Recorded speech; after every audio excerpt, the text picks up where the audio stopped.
Okey. Bismillah, dapat dengar azan. Kita rekodlah. So, 15 minit berbaki. Kita start tadi 9 suku, 9 jam ni. Okey. InsyaAllah, kita baca tajuk ketiga, iaitu mengenali hukum syarak. Okey.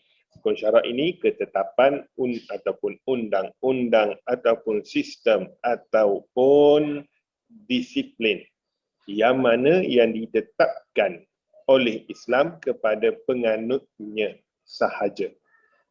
Maknanya kalau kita ini sebagai seorang Islam ataupun Muslim, maka kita takluk dengan hukum syarak. Maknanya setiap perbuatan kita tak lepas daripada hukum syarak ini, yang mana hukum syarak ini tujuannya nak jaga agama, nak jaga akal, nak jaga nyawa, nak jaga keturunan, nak jaga harta. 5. Okey. Pertamanya, memelihara agama. Islam menuntut supaya pengikutnya melindungi dan menjaga kesucian agama Islam serta mengharamkan perkara yang boleh mengancam agama seperti kufur, syirik dan murtad. Maknanya, setiap apa yang menggalakkan kepada perkara-perkara tersebut, kita kena halang. Okey? Dia dah jadi sebagai maksiat. Maka kita tertakluk kepada hadis Nabi SAW. Barang siapa yang melihat kemungkaran, maka cegahlah dengan tangan. Kalau tak mampu, cegah dengan lidah. Kalau tak mampu, cegah dengan hati. Itulah selemah-lemah iman. Alim ulama sebut, bila diperincikan hadis ni, dia kata kalau dengan tangan ini dengan kuasa. Okay? Dengan kuasa. Maknanya kalau ibu bapa dalam rumah, dia memang berkuasa untuk mengubah, untuk ajar, didik anak mereka daripada jangan buat maksiat kepada Allah. Tapi kalau kat luar rumah, dia dah tak boleh dah. Dia tak boleh dah nak pukul-pukul orang bawang ramai. Jadi isu nanti. Okey. Kalau kat luar rumah, siapa pula? Polis. Mungkin. Orang pejabat agama mungkin. Okey. Kemudiannya, macam cikgu. Cikgu pula hanya tugasnya guna mulut je. Jangan buat. Saya dah cakap, jangan buat. Situ je. Dia tak boleh guna tangan. Dia tak boleh pun. Sebab itu kuasa dia kat situ. Manakala, kalau kita dulu saya sebut dalam bab hadis ni, kita contohkan dalam kelas kita. Contohnya, dalam kelas kita. Okay? Dalam kelas kita, bila masuk kelas saya, maka kuasa pada saya. Saya kena, kalau saya boleh gunakan kuasa tangan, saya gunakan kuasa tangan saya untuk halang maksiat itu berlaku.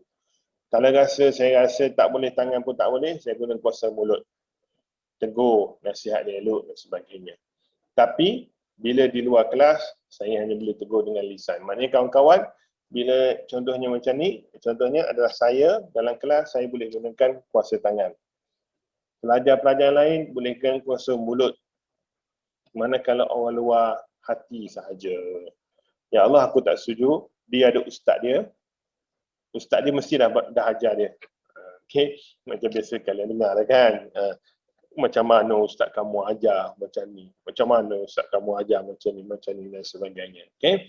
Mereka telah pun melaksanakan ajaran hadis tersebut, iaitu lihat kemungkaran, cegahlah. Sama ada tangan, mulut ataupun lidah ataupun hati. Okay? Itu memelihara agama. Yang keduanya, hukum syarak ini untuk memelihara akal. Akal ni kat sini. Bukan kat kepala otot. Kat sini. Okay? Islam menuntut manusia memelihara akal supaya akal dapat berfungsi. Okay? Mengikut batasannya. Itu lebihnya. Kita dengan haiwan, dengan binatang, kita sama saja. Okay? Mereka makhluk Allah, kita makhluk Allah. Kita ada tangan. Mereka juga sebenarnya ada tangan. Macam monyet ada tangan. Okay? Ada kaki. Dalam bab hubungan kata apa, batin pun mereka ada juga. Allah bagi juga kat mereka. Cuma bezanya kita ada akal yang Allah bagi kita, mereka tak ada.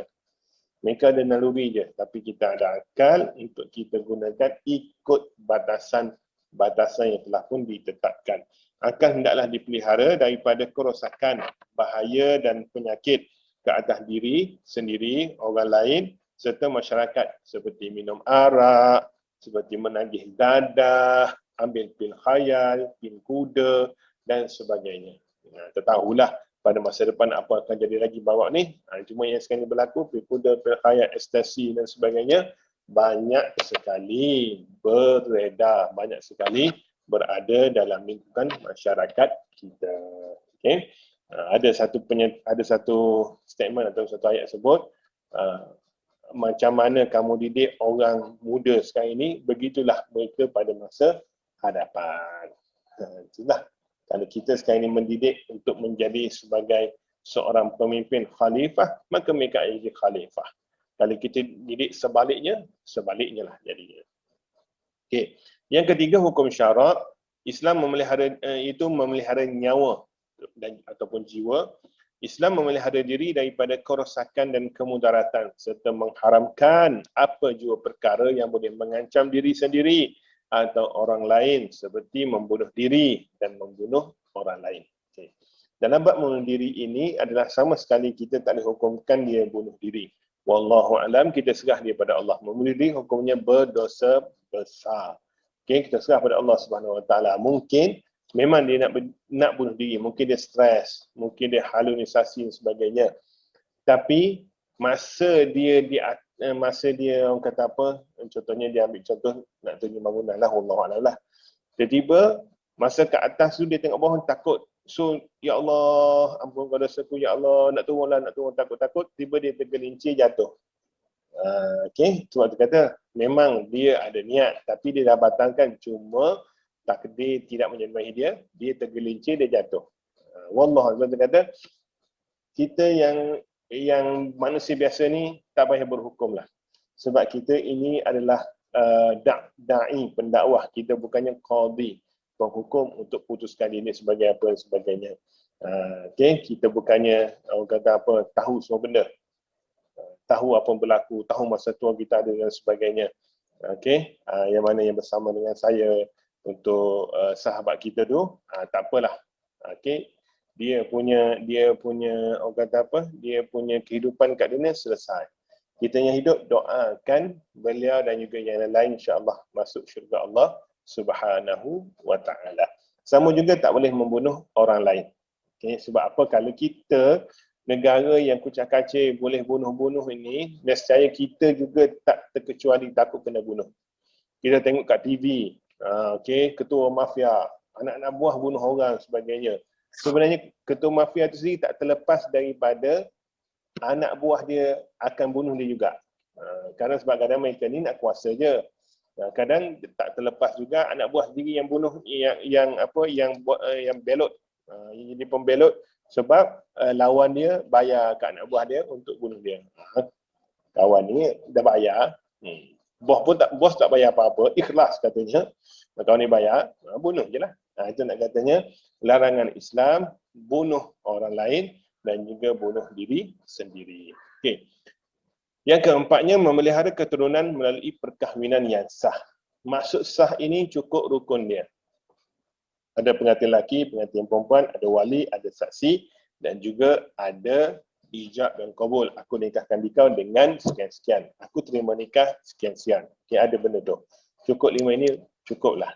Cuma kita kat Malaysia dan mana-mana negara sekalipun, mereka mengiktiraf perkahwinan yang guna saluran yang sah.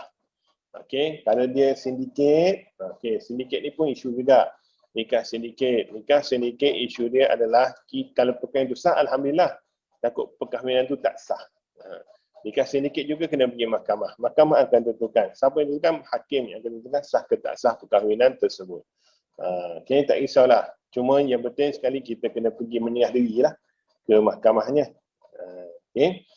Sama juga perkahwinan macam mana Ustaz? Perkahwinan saya dengan isteri saya sebelum Islam. Kami berdua berkahwin secara sah. Kami berdua register, jumpa registrar, kahwin, daftarkan perkahwinan kami dan kahwin sah. Okay, dalam Islam adalah bila kalau kamu kahwin dah sebelum kamu Islam, kamu kahwin kemudian kamu berdua masuk Islam serentak, maka perkahwinan yang terdahulu itu adalah sah. Macam Muhammad lah. Okay, macam Muhammad dulu. Ingat lagi tak, Mat? Kena kahwin baru ingat balik. Okay, maknanya daftar je. Okay, tapi contohnya kalau si fulan, si suami masuk Islam bulan 1, si isteri masuk Islam bulan 6, tak boleh dah, tak jadi dah. Dia kena nikah balik sebagaimana ikut Islam. Sebab apa? Isteri dah habis iddah 3 bulan. So dah habis iddah, dia tak tahu apa dah. So tiba-tiba bulan 6, isteri kata nak masuk Islam, maka kena nikah balik. Nikah seperti Islam, aku nikahkan kau dan sebagainya. Benda tu benda mudah je, jangan risau. Saya sentiasa ada, kalau nak minta konsultan bab nikah ni, bagi tahu je lah. Cuma jangan nak nikah lelaki dengan lelaki, perempuan dengan perempuan dah lah. Yang penting lelaki dengan perempuan. Okey. Itu adalah memelihara keturunan. Islam menganjurkan perkahwinan dan mengharamkan apa juga perkara yang boleh memudaratkan keturunan. Sama ada secara langsung ataupun tidak langsung, seperti zina, seperti liwat, gay, hubungan laki sama laki, lesbian, hubungan laki perempuan, hubungan perempuan dengan perempuan, ataupun khalwat, ataupun dengan binatang, bioseksual, transseksual, apa berbagai seksual itu, Islam melarang. Okay? Suami lelaki diizinkan, dibenarkan untuk berkahwin 4, manakala isteri hanya seorang sahaja. Okay? Isteri monogami, suami boleh poligami, tapi dengan syarat suami adalah adil dan mampu. Bukannya ada S kat belakang, tapi mampu saja. Jangan sambung dengan S kat belakang pula. Okay? Mampu tak mampu itu semuanya bergantung kepada penelitian hakim. Kalau kat Selangor ini nikah nak poligami kena melalui hakim. Bukan hakimi, tapi hakim. Okay. Kemudiannya yang kelimanya, hukum syarak ini iaitu memelihara harta. Okay. Islam menuntut memelihara dan mencari harta secara halal. Okay.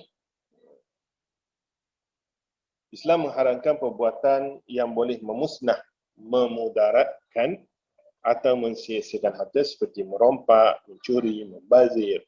Oleh itu, mempertahankan harta daripada merompak, mencuri adalah tuntut dalam Islam. Cuma ada pelbagai contohnya kajian kes yang macam kat Terengganu dulu berlaku rompakan ataupun samun di rumahnya, kemudiannya si tuan rumah terbunuh, tertikam, si pencuri. Bila berlaku kemudiannya, bila berlaku kes mahkamah sebagainya, tuan rumah kena hukum. Betul orang kata Islam kena ni sebagainya. Cuma bila berlaku, bila macam saya sebut, bila dalam mahkamah dia nak bukti, dia nak hujah, dia nak saksi, tu je. Yang mulut-mulut tu, hearsay sebagainya tak diterima. Kalau kita ada bukti hujah sebagainya. Cuma kajian kes yang tu, wallahualam lah, saya tak pasti macam mana. Cuma saya bacanya kajian kes ni adalah rupanya dia bukan buat masa dia sama rumah tu, tapi dia pergi selepas tu. Lepas kejadian tu dia pergi, dia marah sebab dia tahu dah tahun ni yang buat. Maksudnya itulah. Wallahualam lah. Mudah-mudahan kita semua diberikan keselamatan dan perlindungan lah. Kadang susah juga bila satu kampung ada yang macam tu. Cuma nak sebutnya setandang pisang itu tak semuanya cantik, ada yang busuk juga. Itu nak katanya kata apa, keperluan hidup bermasyarakat. Maka itulah 5 hukum syarak yang Islam tetapkan. Bukan 5 hukum syarak, bukan 5 orang kata apa, tujuan hukum syarak ditetapkan kepada setiap Muslim: agama, akal, nyawa, keturunan dan harta. Yang lain tak ada masalah. Itu 5 kepentingan. Dia disebut sebagai maqasid syar'iyyah, tujuan hukum syarak. Baca yang ni panjang sebab istilah-istilah ni kena baca sekali habis ya. Dan juga panjang nak cerita, tak apalah, kita sambung next time lah. Jadi insyaAllah kita berhenti setakat hukum syarak ini. InsyaAllah pertemuan seterusnya hari ini kita baca fiqh. Esok kita baca Iqra. Lusa kita baca Tauhid. Mungkin kita boleh baca fiqh juga selepas lah. Maknanya sesi yang ini 5, esok 6, Bersetujuh. Sisa akhirlah kita baca. Kita tutup dengan kata apa? Istilah-istilah hukum syahadah. Okey. Kita selesai untuk kelas rasmi kita. Kita nak masuk kelas tak rasmi kita iaitu pengukuhan ibadah. Jadi sebelum kita mulakan, saya tanyalah pokok ada soalan? Ada soalan? Apa-apa soalan yang rasa nak soal, silalah bertanya. Malu bertanya sesat jalan.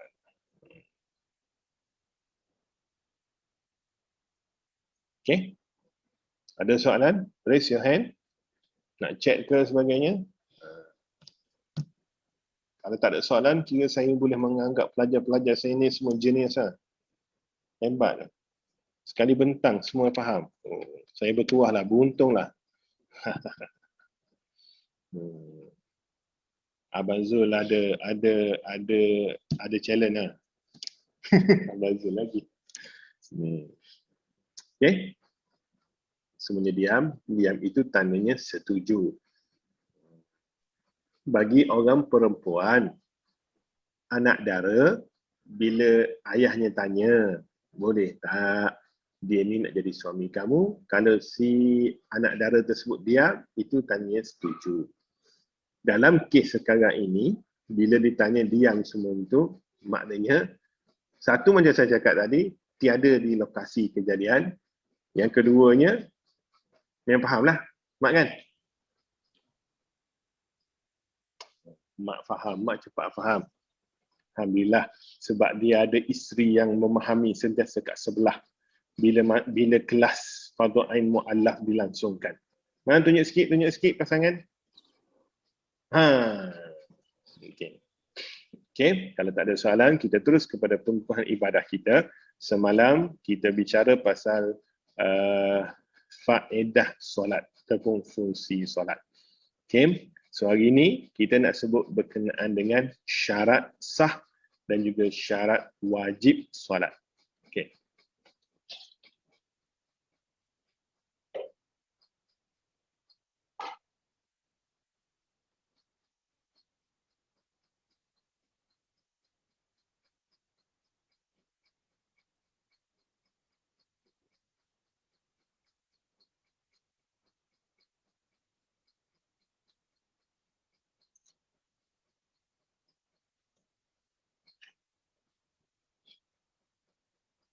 Okay, saya baca buku, penulis dia kat bawah. Penulis dia tu macam familiar kan. Penulis dia, Lawangan Lampu. Penulis dia. Penulis dia Muhammad Hakimi Mustafa. Macam kenal kan? Alhamdulillah. Okay. Kita pada syarat wajib.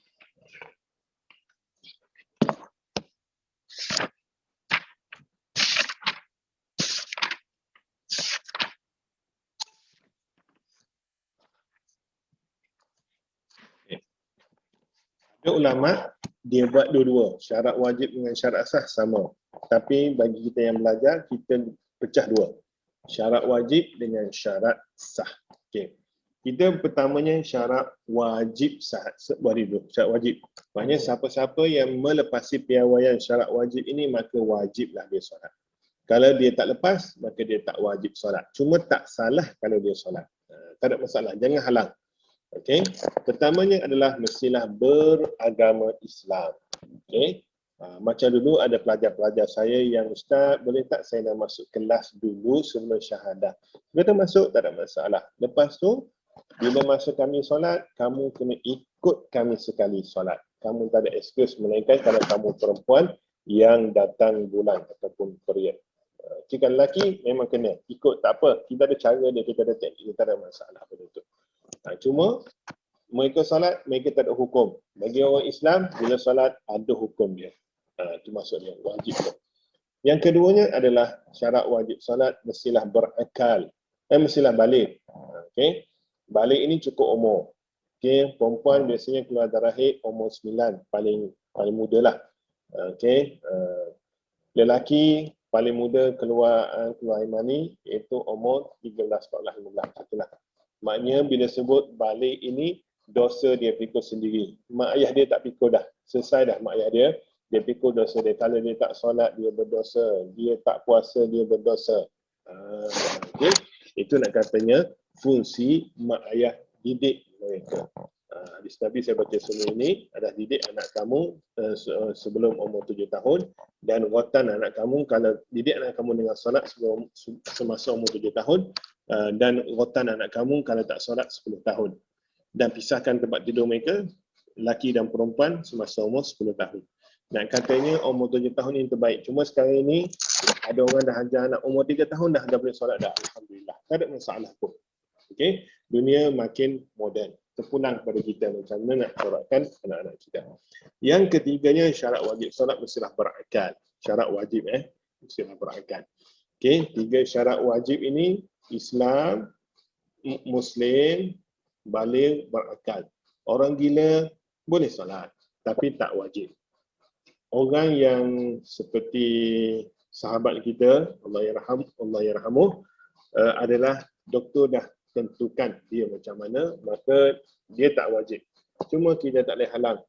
Join dia, tak ada masalah pun. Tak ganggu apa-apa pun. Dan mereka ini sebenarnya tidak ada dosa di sisi Allah Subhanahu Wa Taala. Cuma kita, bagaimana kita untuk bersama dengan mereka. Yang down, yang sedang down dan sebagainya tu, mereka ini tak wajib solat, tapi tak salah untuk mereka solat. Okay. Syarat wajib 3. Okay. Syarat sah solat. Tadi wajib tu kalau cukup 3 tu kena solat. Wajib. Tak boleh nak ninah, tak boleh nak tangguh-tangguh. Okay. Kemudiannya syarat wajib ini dia terikat dengan syarat sah. Okay. Kalau cukup syarat sah, cukup syarat wajib, maka sahlah solat dia. Okey, kalau syarat wajib tak cukup tapi syarat sah solat cukup, solat dia sah, cuma dia tak wajib. Contohnya bukan Muslim, tiba-tiba nak belajar tapi syarat sah solat itu dia buat betul-betul, maka solat itu sah. Cuma tak diterima sebab dia tak wajib. Okey, kalau dia wajib, syarat wajib dia penuhi tapi syarat sah solat dia tak penuhi, dia kurang, maka solat dia batal. Okey. Pertamanya syarat sah solat adalah suci daripada hadas. Sama ada hadas kecil ataupun hadas besar. Hadas kecil apa? Kencing ataupun buang air besar. Hadas besar bukan air besar, bukan. Hadas besar ini adalah untuk lelaki keluar air mani. Untuk perempuan keluar air mani. Untuk perempuan keluar darah haid. Untuk perempuan keluar darah nifas. Untuk perempuan keluar apalagi darah wiladah. Untuk lelaki perempuan, bersetubuh.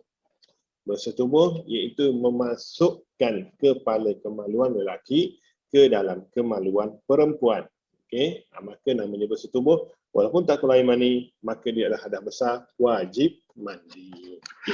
Itu adalah syarat sah yang pertama. Syarat sah yang kedua adalah suci daripada najis pada badan, anggota badan, pakaian, tempat sujud. Okay. Syarat sah yang ketiga, menutup aurat. Macam juga saya sebut sebelum ini, adalah pakaian terbaik kita pakai harian adalah pakaian menutup aurat, yang mana masuk waktu dia terus solat. Tak perlu fikir pasal nak cari telekong ke, nak cari kain pelekat ke dan sebagainya. Aurat lelaki, mazhab Syafi'i, pusat hingga lutut. Aurat perempuan, satu badan, seluruh tubuh badan kecuali muka. Muka ni yang kita ambil wuduk tu, itulah. Muka dan juga tapak tangan. Okey, kat sini. Dekat pergelangan tangan, bawah ni, ini dah aurat ni. Saya tunjuk tak apalah. Sebab saya tak ada aurat. Tunjuk macam ni, tak apa. Ni bukan, lelaki bukan aurat. Perempuan aurat. Lengan ni aurat. Okay, dia kat sini je. Dia kat pergelangan. Okay. Kemudiannya adalah masuk waktu solat. Okay. Suci daripada hadas besar, suci daripada najis, menutup aurat, kemudiannya masuk waktu solat. Masuk waktu solat yakin. Okay. Bukan dengan masuknya dengan azan tu dah masuk. Contohnya ada surau tu dia cubaan dulu, cubaan. Okay. Ada suraunya bilanya mungkin terlambat, toilet sebagainya lambat. Okay. Maknanya kita yakin dah masuk waktu, tengok jam dan sebagainya. Tapi kalau bulan puasa, bulan Ramadan nanti, bulan 5 nanti, tiba-tiba pukul 4 tu kita kata dah masuk waktu maghrib, itu dah tak betul tu. Ada masalah tu. Okey. Kemudiannya menghadap arah kiblat. Arah kiblat tadi pun saya ada peluang, ada rezeki, ada orang datang geng falak datang taman saya, masuk join jugalah. Mereka pasang signboard arah kiblat. Okey. So dapatlah yakin sebelum ni dah yakin, ini double yakin lagi arah kiblat arah mana. Okey. Kemudiannya yang terakhir, ini kadang orang tak baca, tapi sebenarnya adalah penting untuk kita tahu bila kita bersolat, yang manakah yang rukun, yang manakah yang sunat, supaya kita tak keliru. Kita tinggalkan baca Fatihah tapi kita buat baca surah. Sah tak solat kita? Tak sah, sebab kita tak buat rukun, kita buat sunat. Itu maknanya kita tahu. Sama juga bila kita bersolat berjemaah. Solat berjemaah, okey, imam tertinggal tahiyat pertama. Kita sampai ke sudah subhanallah, subhanallah, subhanallah. Sedangkan kita tak belajar bahawa tahiyat pertama itu adalah sunat sahaja. Okey. Sunatnya 2. Itu nanti kita baca. Jangan risau, kita akan baca. Cuma itu nak katanya basicnya adalah bila kita solat, kita kena tahu yang mana rukun, yang mana sunat. Okey. Macam mana nak tahu? Kena belajarlah. Okey. Maka itu untuk hari ini cukup kita belajar insya-Allah. Dia tak ada banyak-banyak sebab tak ada buku kan. Saya seorang je buka buku kan. Yang lain semua tak baca buku kan. Tak ada buku kan, semua dengar je kan. Sebab tengok Muhammad dengar je. Tak ni dia dengar. Justin tu off video dah. Tak nampak dah. Tadi Justin pun bukan ada buku pun kan. Jadi bila dengar saja ni, dengar ya. Dengar. Bila saya kata subhan tasbih kafarah surah Wal-As, terbang. Bila terbang, cepat-cepat tangkap, amalkan. Okey. Mudah-mudahan apa yang saya kongsikan pada malam ini insya-Allah memberikan manfaat kepada kita semua insya-Allah. Okey. Ada sebarang soalan untuk bab pengukuhan ibadah? Nak tanya apa-apa? Dipersilakan. Assalamualaikum Ustaz. Waalaikumsalam. Nak tanya Ustaz, ada yang pernah bertanya dengan saya. Kalau darah perempuan, darah keputihan, darah putih, boleh ke solat Ustaz? Okey. Saya tak boleh nak jawab pasal saya tak tahu. Okey, keputihan ini adalah special bagi orang perempuan. Dalam bab off mic. Dalam bab solat ataupun bab bersuci, sesuatu yang keluar dari kemaluan depan dan belakang semuanya adalah membatalkan wuduk. Jadi cara dia adalah kita kena biasakan bilakah dia tak keluar. Bilakah dia tak keluar. Contohnya pukul 2 memang tak keluar dah. Tak keluar, cepat-cepat pukul 2 tu ambil wuduk, cepat-cepat solat. Dan lepas solat jangan tengoklah. Jangan pula pergi masuk toilet buka tengok pad tu ada darah dan sebagainya. Saya tengoklah, go on je lah. Cuma asar nanti nak solat asar, cek balik. Itu maksudnya. Itu cara dia. Okay. Walaupun ada yang ulama yang kata tak boleh nak elak. Benda tu tak boleh nak elak. Tapi sebagaimana kita boleh elak, kita boleh solat dengan sempurna, maka dibolehkan. Seperti mana contohnya adalah mereka yang pakai tiup. Dekat pundi kencing tu, dia pakai tiup, sangkut kat pinggang. Mungkin ada yang pernah tengok kan, mak ayah sebagainya. Mungkin pernah tengok. Maka macam mana solat mereka? Solat mereka sah, tak ada masalah. Jangan pula pergi buka, nanti lain berinya. Solat, cuma dia tak jadi imam. Dan dia kena solat cepat. Dia tak jadi imam. Imam tak boleh. Okay? Sebab dia kira sebagai dia kurang satu kesempurnaan. Okay? Maknanya solat dah.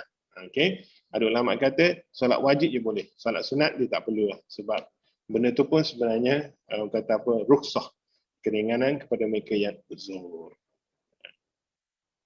Okay? Boleh faham kan? Berarti Ustaz, itu berarti tak perlu mandi hadas lah Ustaz ya? Tak perlu. Dia mandi hadas yang tu dia darah haid, darah nifas, Kalau dia mengandung bersana lagi ataupun darah wiladah. Yang keputihan itu cukup cuci. Cepat cuci, lepas cuci tu terus ambil wuduk, cepat-cepat sembahyang. Jangan pula lepas ambil wuduk tu pergi bersembang pula. Oh tak ada masak apa tak jadi hari ni. Bagus tak ni. Terus ambil wuduk, yakin, terus cepat-cepat solat, terus macam biasa. Cuma untuk solat, waktu solat seterusnya, kena cek balik. Itu maksud dia. Okey, terima kasih Pak Inti. Itu apa yang saya sama. Okey, itu apa yang saya baca lah. Sebab sambil saya tulis buku ni, sambil saya sunting buku ni, adalah memang ada permasalahan tersebut untuk orang perempuan. Orang lelaki pun ada sebenarnya. Dia kencing dia tak lawas. Macam mana nak sembahyang sebagainya. Sama juga, dia kaedah dia macam tu juga.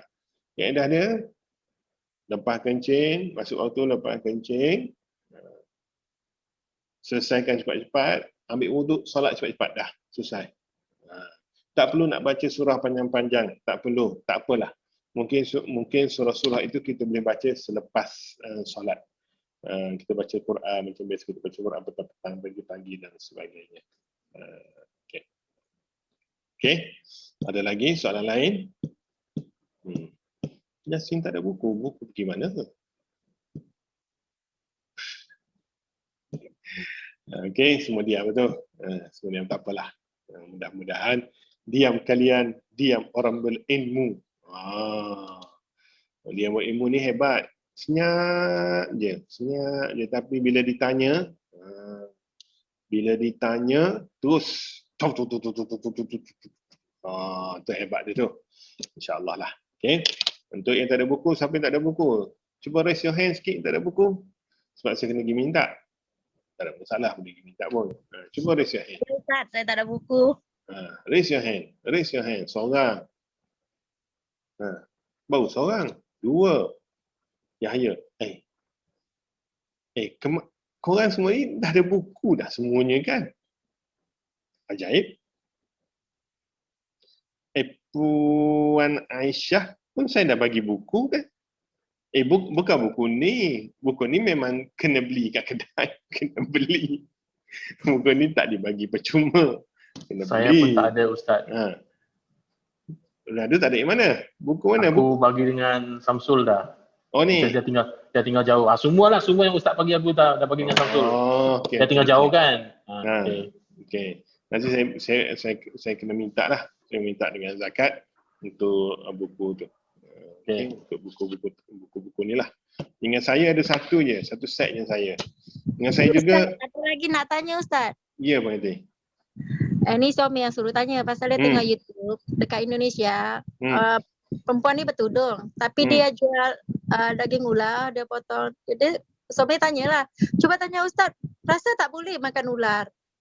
Jadi saya baca dalam tudung itu bukan satu kemestian dia sebagai seorang Muslim seperti mana songkok. Kalau kat Indonesia saya difahamkan dah menjadi kebiasaan tudung dan songkok tersebut. Wallahu a'lam. Cuma video tu saya pernah tengok. Video tu lepas tu memang ada disebut, tapi ada yang berkata bahawa mereka ini bukannya orang Islam. Cuma adat mereka, budaya mereka pakai tudung. Itu je. Itu je. Yang saya faham, yang saya baca benda tu macam tu je jawapan dia. Ular tu memang haram makan. Memang saya tengok video tu. Kalau siapa nak tengok nanti saya share dalam YouTube. Takut ada orang tak lalu makan lepas tu ya. Okey, terima kasih Ustaz. Dia buat sate ular, dia buat macam buaya ada hukum. Buaya air bukan buaya darat tu. Buaya darat tu haram makan, tu manusia. Buaya air tu ada hukum. Ada mazhab kata boleh dibenarkan makan. Ada mazhab kata tak boleh. Syafi'i tak boleh makan. Haram makan buaya. Tu ular semua kata tak boleh sebab ular bertaring. Itulah. Itu nak katanya dalam bab-bab benda tu. Cuma yang kalau yang video tu nanti saya cari sebab saya pernah tengok video tu. Okey, ada lagi? Okey, nampaknya ada 3 orang tak ada buku. Okey, 3-4 orang. 4 orang tak ada buku, nanti saya request dengan zakat untuk ambil 4 buku. Tahap 1 kan. Tahap 2 ada saya simpan. Okey, siapa nak dia datang ambil. Kemudiannya dengan saya ada 4 biji buah buku hikmah puasa yang dulu kita hadiahkan ke orang tu. Ada 4 biji lagi baki. So saya kalau boleh nak selesaikan buku-buku tersebut sebab kalau dengan saya tak bacalah sebab tu buku simpannya. Okey, siapa nak buku Iqra boleh dapat. Yang penting adalah suara anda diperlukan untuk bagi tahu, bukan diam. Aku diam ni Hakimi faham kot, aku tak ada buku. Bukan, saya tak akan faham, minta maaf lu tak faham. Okey, sila bagi tahu. Okey, type kat WhatsApp tu, Ustaz saya tak ada buku. Orang yang kedua tu jangan pula pergi copy paste je kawan tu, kesian kat kawan tu. Tulis bukan main panjang lagi tiba. Yang nombor 2 copy paste send. Okey. Maknanya kalau nak tulis nota macam tu, tulis private yang tulis ini daripada saya. Okey. So orang yang nak copy tu tak boleh, dia kena copy, dia paste, dia edit juga. Terpaksa edit nombor. Okey. Kita kena bagi orang yang buat kerja juga, bukan semuanya cara mudah sahaja. Okey. Selesailah tu. Okay, InsyaAllah. Nampaknya semua diam je. Saya pun dah patin masak tempoyak tu pun dah sedap tu. Tak ada sempat masak tadi. Dah makan belum Mak? Dah makan belum Mak? Mak, baru ni ada orang tanya Mak, bila nak dipasarkan tu apa nama tu? Tahu sumbat bergedil. Ada orang tanya. Nanti kita kontak kat Mat. Ada orang minta pergilah letak kat koperasi tu. Okey. Saya kata mereka ni tu order je, tak order tak pergi. Atas sini pun jauh. Okey.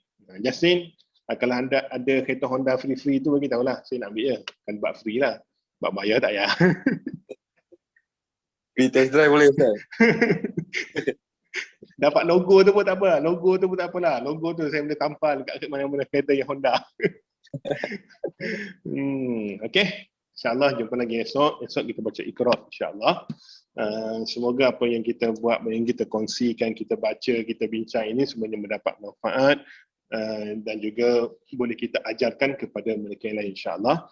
Dan seterusnya saya mohon ampun dan maaf salah dan silap. Saya ucapkan terima kasih banyak-banyak kepada pelajar saya yang join kelas ni. Setakat ini ini kelas ke-5. 5 kelas semuanya kehadiran adalah 20 orang. Termasuk Puan Rifka 21 lah. Alhamdulillah lah.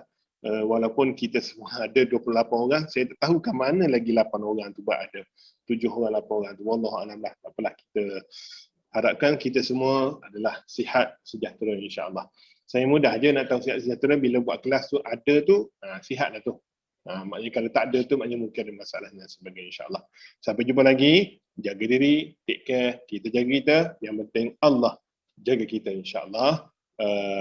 Apa-apa hal, bagi tahu saya, kita kongsi, kita share. Saya pun masih ada orang sumbang duit tu. Kalau rasa keputusan ke dan sebagainya, bagi tahulah. Okay, insyaAllah kita doakan juga pandemik ini berakhir untuk kita boleh kelas macam biasa, kelas secara fizikal. Wallahualam lah, insyaAllah. Mungkinlah sampailah masa tu nanti insyaAllah. Okay. Ni dah kenapa tu tiba terima kasih semua ni? Hai. Tak sabar nampak. Jerung-jerung dah tak sabar. Jerung-jerung nak buka order balik tu. Okay. Okay, insyaAllah. Yang mana yang mengandung semoga selamatlah melahirkan insyaAllah, ibu dan anak selamatlah keluarnya insyaAllah. Mudah-mudahan jadi anak-anak yang soleh dan solehah insyaAllah. Okay. Siru ala barakatillah, jaga diri, take care. Wabillahi taufiq wal hidayah. Wassalamualaikum warahmatullahi wabarakatuh. Kita tangguhkan kelas kita pada malam ini dengan tasbih kafarah dan surah wal asr. Subhanallah wa bihamdik asyhadu an la ilaha illa anta astaghfiruka wa atubu ilaik. Subhanakallahumma wa bihamdika asyhadu an la ilaha illa anta astaghfiruka wa atubu ilaik. Subhanakallahumma wa bihamdik asyhadu an la ilaha illa anta astaghfiruka wa atubu ilaik. Wal 'asr innal insana lafi khusr illa alladhina amanu wa 'amilus solihat wa tawassaw bil haqq wa tawassaw bis sabr. Sob atau sabr.